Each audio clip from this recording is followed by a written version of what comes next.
20th century, the heart of Africa was beating to the rhythm of dead bodies hitting the ground. Colonial Africa, the guerrillas, the Mau Mau fighting for the liberation of a people, fighting to regain our land, the freedom fighters. Now they toss and turn in the pits of death, for in this 21st century, a nation, a people remain still enslaved now mentally.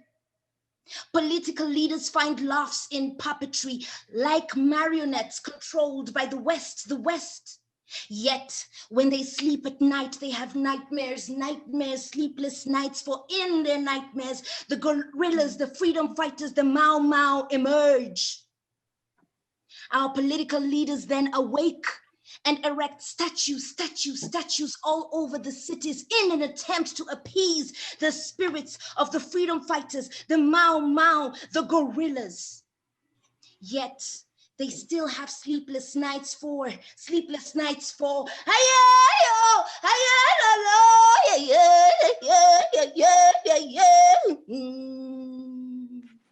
they still have sleepless nights for a people are still enslaved, now mentally.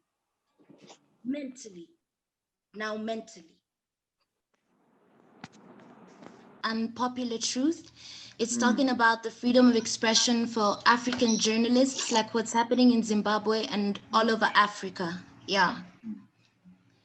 I drown myself in hopeful visions to forget I lack a voice, like my ancestors who were whipped on their backs.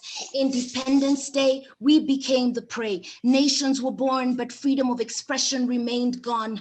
Oh, this rage burns me deep down to the bone. Twisting constitutions to achieve oppression. Africa's leadership, this calls for true emancipation. Freedom of speech you preach, yet it remains out of reach. Activists and journalists are lucky if they are still standing on their feet. Leadership or dictatorship, democracy or hypocrisy, freedom of expression or persecution for expression. Oh, I call on my African ancestry to remind us of the continent's leadership they envisioned.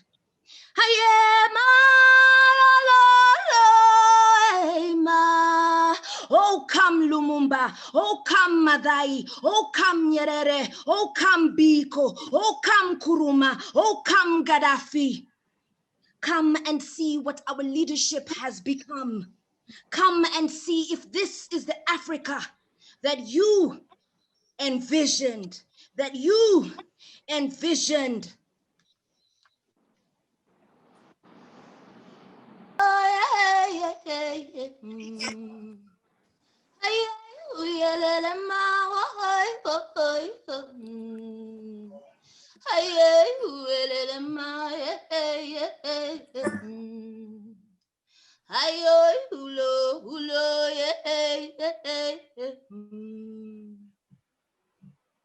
By the bonfire, grandmother narrates stories of old about mighty black warriors born of fire. A fire ignited by the sound of the oppressor's whip, fleshing out bare backs. The smell of bloody chains cutting through feeble hands and feet. The sight of great men reduced to meek boys. The touch of alien hands on mother and child's melanin skin. Oh, the taste of bitterness engulfs the warrior's entire being. They awake, they arise, they fight. They awake, they arise, they fight. Our mighty black warriors born of fire make the ultimate sacrifice.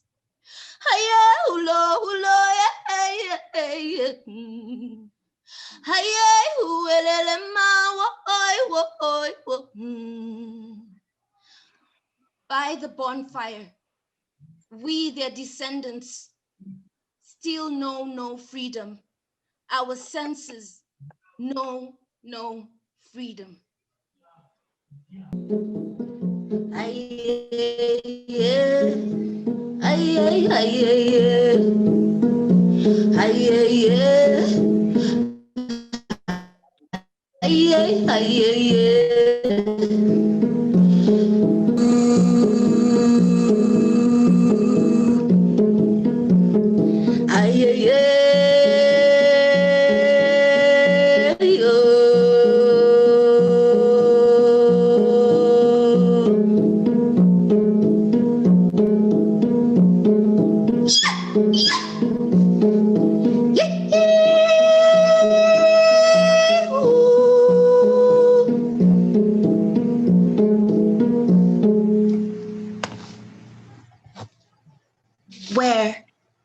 Where is my authentic pot of treasure?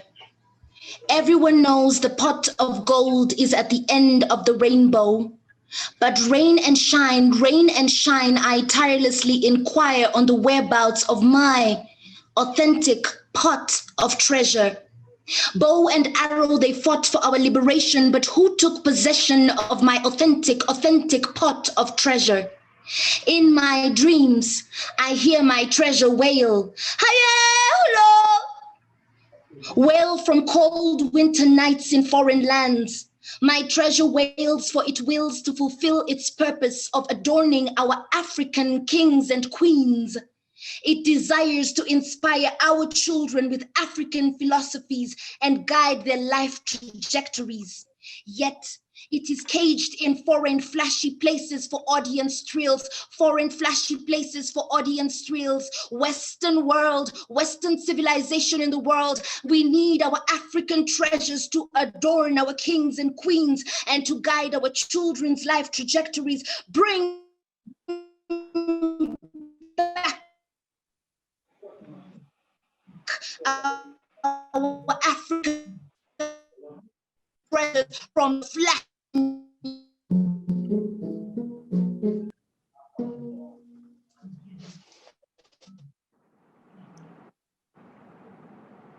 Thank you.